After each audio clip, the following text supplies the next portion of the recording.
So, sino po kaya itong mga kaparing na isang artista nga po 'no, ang meron pong sinabi tungkol kay Mayor Vico Soto. So, what's up po sa inyong lahat. Ayun, medyo hindi po tayo gaano nakakapag-upload dahil focus po tayo ngayon masyado sa ating, Facebook kaya kasi meron po tayong iba't ibang channel na hindi lamang po dito. And of course, tayo po ay nagfi-freelance. So, as editor po, tayo po ay may mga client 'no, overseas. At eto, so meron po tayong, isang batikang singer ang nagsalita nga po tungkol kay Mayor Vico. So ito babasahin natin, then babasahin din po natin ang ating, yung mga nagko-comment dito. Ayon kay Renz Verano. So ayun po kay Renz Verano, sabi niya nga po dito, "Dito sa Pasig hindi uso ang ₱500. Senior citizen lang dito 3K na ang binibigay ni Mayor Vico." 3,000, grabe. Kung sa ibang lugar, kung sa ibang karatig lungsod ng Pasig 'no, ay nagbibigay naman po sila ng na para sa mga senior. Pero I guess so yeah, galing po. Ito po ay hindi personally, technically galing kay Mayor Vico, kung hindi galing po ito sa tax natin 'no. Pero ginamit ng maayos ni Mayor Vico Soto yung ating tax sa pagbibigay sa ating, mga kapwa Pasigueño. At eto nga po 'di ba, kasi sa mga solo parents meron din po silang allowance na binibigay from the, local government po ng Pasig City, then that's great, grabe. Meron din po sa mga athletes 'no, kaya nga po hindi nakakapagtaka kung bakit, ang Pasig po ay isa sa mga nangunguna 'no, dati dun sa palarong pambansa, I guess. Kasi nga po yung mga athletes natin, yung mga athletes po ng Pasig ay suportado ho talaga ng, lokal na pamahalaan po ng ating lungsod, kung saan ayon po sa report nasa, estimate lamang po ito, 100,000 po allowance ang binibigay sa lahat po ng mga athletes ng Pasig City. Kaya hindi nakapagtataka. 3,000 sa mga senior, 3,000 sa mga senior at meron din pong binibigay, sa mga solo parents. So may mga allowance sa mga estudyante 'no, scholarship and so on and so forth. So grabe. So magbabasa po tayo ngayon mga kaparing ng mga komento. Gusto ko nating malaman kung ano ho kaya yung binibigay ng mga, local government po ng ating mga kababayan 'no, sa iba't ibang bahagi ng Pilipinas. So simulan natin dito kay Torino Lebranto. Sabi niya, "Dito naman sa Carmona, marami din binibigay sa mga tao dito. Napakabait ng mayor at congressman kaya di na sila kailangan palitan ng kung sino pa. Walang pinipili dito, kahit nasa subdivision ka pa nakatira, ihahatid nila sa bahay mo, tulong man o pamasko. Kaya saludo kami sa namumuno ng Carmona, Cavite." Kaya Carmona, Cavite. I guess parang hindi yata siya political, parang hindi yata siya pinamamahalaan ng isang pamilya, ng political clan, 'di ba? Yun ho kasi yung advantage mga kaparing kung bakit napakaimportante na sa isang lugar hindi dapat magkakapamilya yung mga nakaupo. Hindi dapat magkakamag-anak yung mga nakaupo, dapat iba't iba yan, 'di ba? Bigyan naman natin ng chance yung iba na ipakita yung galing nila. Kasi gaya nga po sa Pasig City mga kapare, hindi ho ito political political, clan 'no, hindi ho political clan ang nakaupo dito. Wala pong political family yung mayor, hindi galing sa dynasty, 'di ba?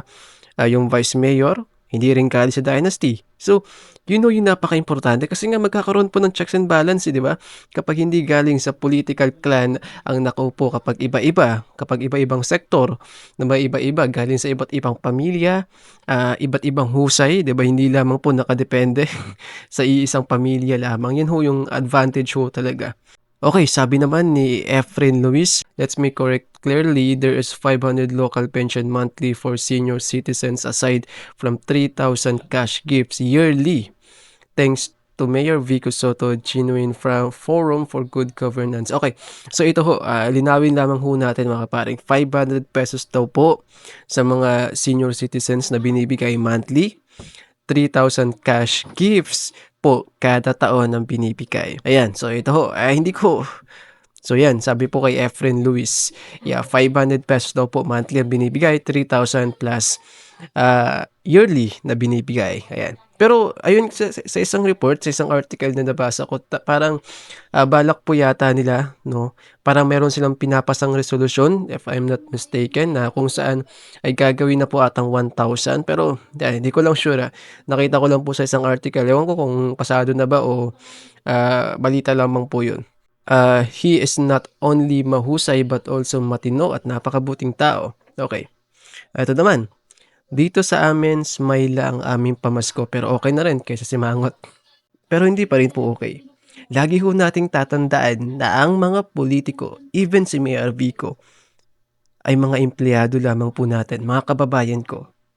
Mga empleyado lamang po natin sila. Huwag po natin silang ituring na matataas. Ituring po natin silang mga empleyado, ituring po natin silang pinapasahuran natin. Okey, wag ho tayong magtanaw ng utang na loob.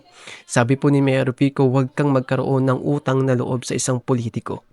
Dahil yan yung mga ginamit nila pantulong sa'yo, galing din po sa'yo.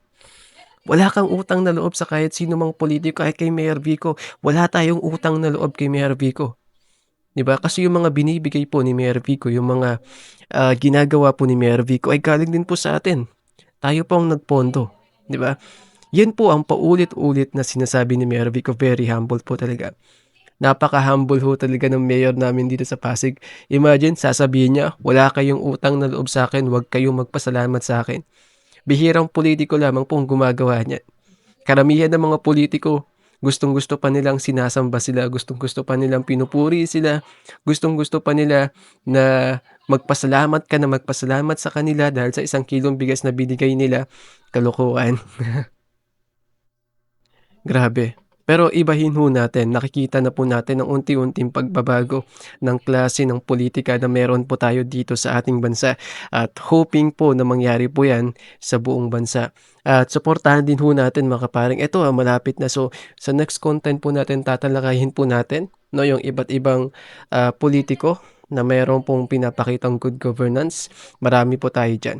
Bet ko 'pag ito tumakbong presidente kaso malabo pa po ata. Dito sa QC may pa-scholar si Mayor. 'Pag magnegosyo namimigay din si Mayor Joy 10K, pinakamababa niyang binigay. Wow!